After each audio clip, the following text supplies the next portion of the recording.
my love. There's only you in my life, the only thing that's right. My first love, you're every breath that I take, you're every step I make. And I want to share all my love with you. No one else will do.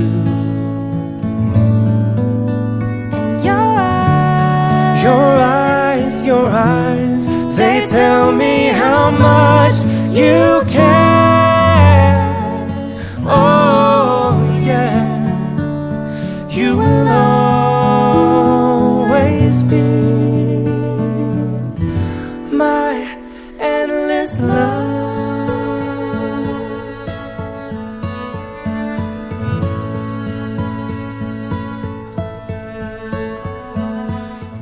Bebe, growing up, I never thought or even imagined that I would ever marry someone. Akala ko dati, hindi ko mararanasang magmahal at mahalin. Akala ko dati, ang pag-ibig ay para lang sa magaganda, sa mga sexy, mga malakas ang karisma, at hindi para sa kagaya kong taong bahay lang, mataba, chubby, walang hobby, mahiyain at sa libro lang nagiging masaya. But then, siguro talagang tinadhana ka sa akin ni Lord because I already dreamt to be a panlas even before I met you. I was in high school when you came into the picture. And from the moment I heard your last name, I knew that you are going to be special to me.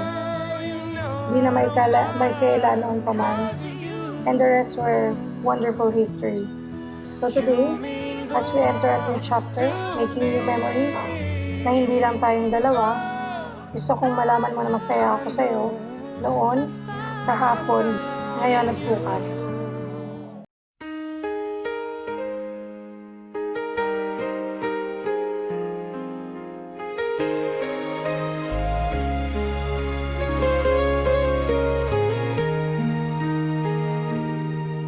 When you hold my hand, the world feels bright.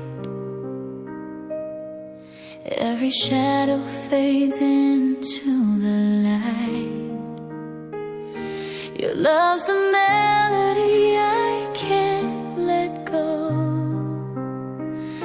With you beside me, I found my home.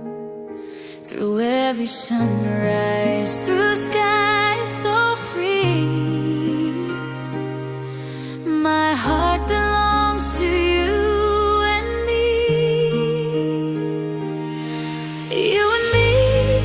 That's all I need. A love that grows with every seed, every heartbeat sings a song so true.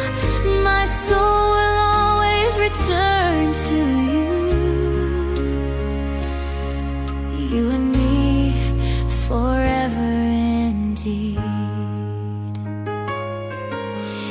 Even in the night when stars don't shine, your embrace will always shelter mine.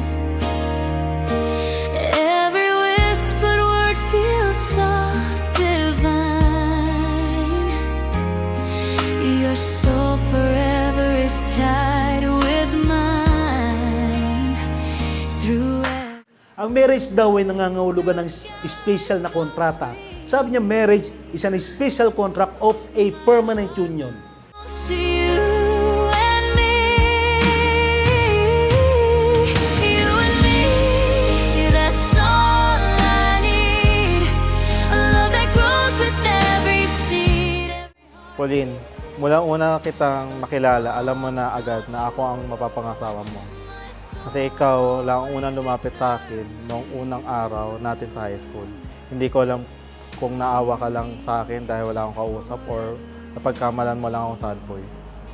Ngayon, ikaw ang paborito kong asarin, kakampi sa lahat ng kalokohan at dahilan kung bakit masaya ang bawat araw ko. Minsan nga, napapagising ako sa umaga na may kasalanan ako na agad dahil sa panaginip mo, may iba raw akong babae.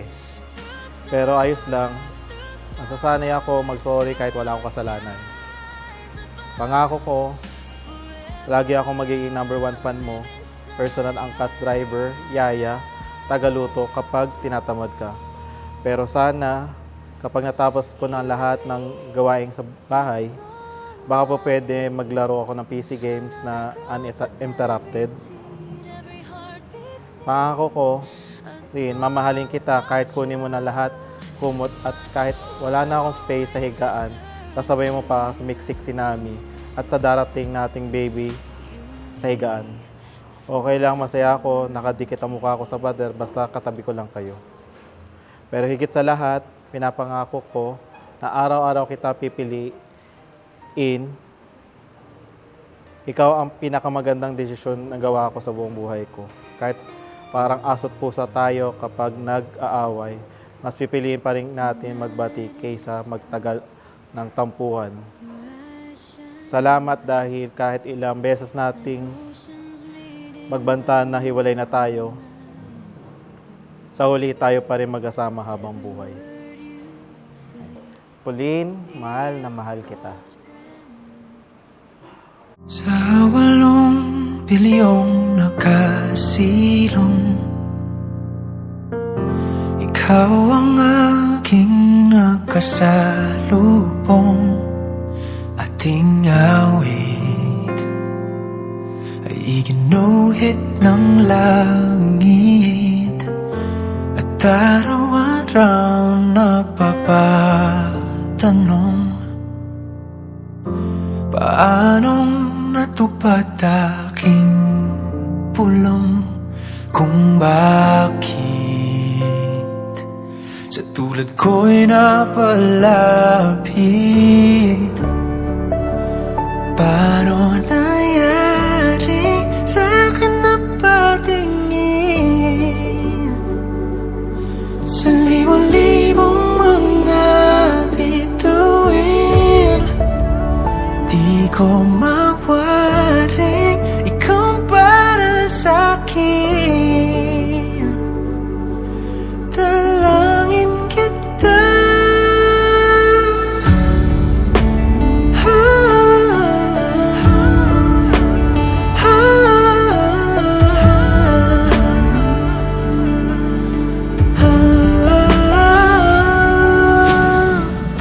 kung kalawakan man ang pagitan,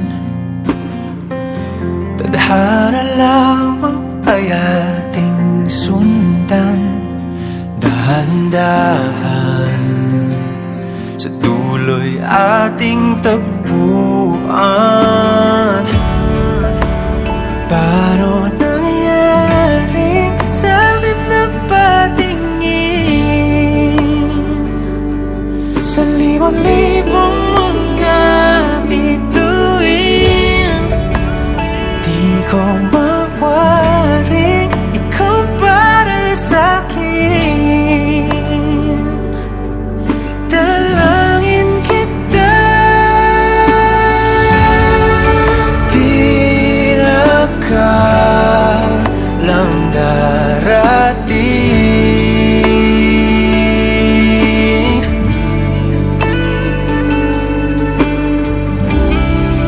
Di ka na kun wakun-wari akin.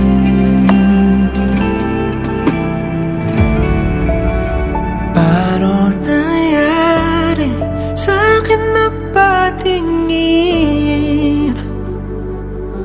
sa libong-libong mga bituin?